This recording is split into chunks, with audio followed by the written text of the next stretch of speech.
The mayor's office is grateful for this really smart, common sense update to this program. It will be easy to administer.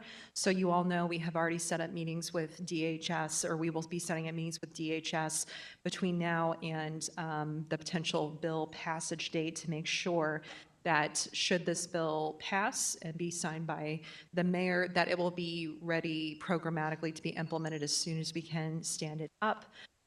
As everyone is aware, this is a high-density area that this tornado went into. We have a lot of renters up there who, were impacted by this, as well as homeowners, and we are certainly aware of that. And I want to make sure there's that awareness too, and we're holding space for that. But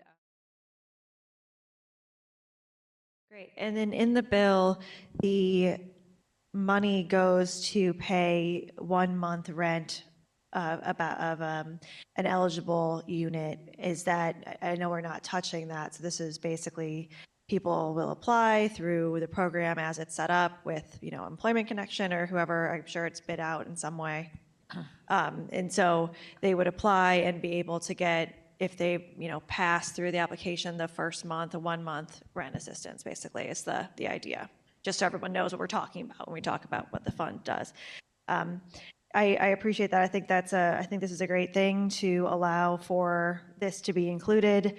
With these sort of natural disasters, we don't know how many of these we're going to be seeing, and what will change. And so it's even a greater need to have this safety net available. But just wanted to put it on the record so that the public could understand what we're thinking in terms of why we're moving on tenants and not also moving on something for homeowners right now, and what the long-term thinking is there. Sure, and thank you so much for the opportunity to talk about that.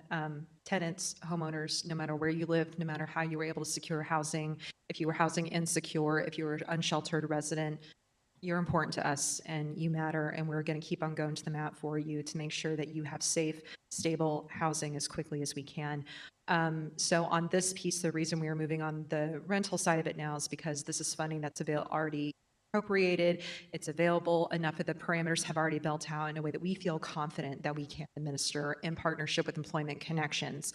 So this is a real quick A to B that we can get mobilized right now, that we know is going to work, that we know is going to get out quickly to help people in need. In terms of the homeowner piece, yes, we are certainly taking a look at that, and we do have every intention of whether it's supporting the special session that the governor announced today. Some folks are nodding in here. For those not aware, Governor Parson called a special session that will begin Governor Kehoe, my goodness, called a special session. Thank you, Governor Kehoe. We're very appreciative of everything you've done. To begin June 2nd. As part of that, there are two provisions that we are very supportive of.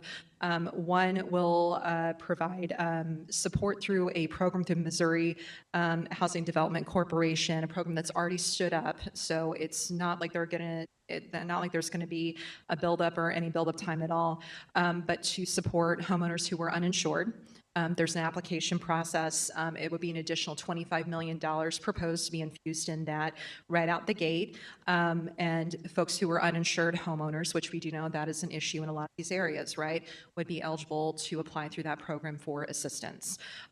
Separate and in addition, they're also proposing a program to create a new tax credit that would allow homeowners who did have insurance to seek a credit in the amount of their insurance deduction. So want to highlight those as immediate pieces that are moving. Certainly at the state level, we need the state to do that for those to happen. But yes, long term, I mean, if it's anything under the housing umbrella, stabilizing your building, if it's a demo situation, doing that in a respectful way, if you're housing insecure, the holistic landscape, it's a need, we're aware of it, and it's going to be something that priority.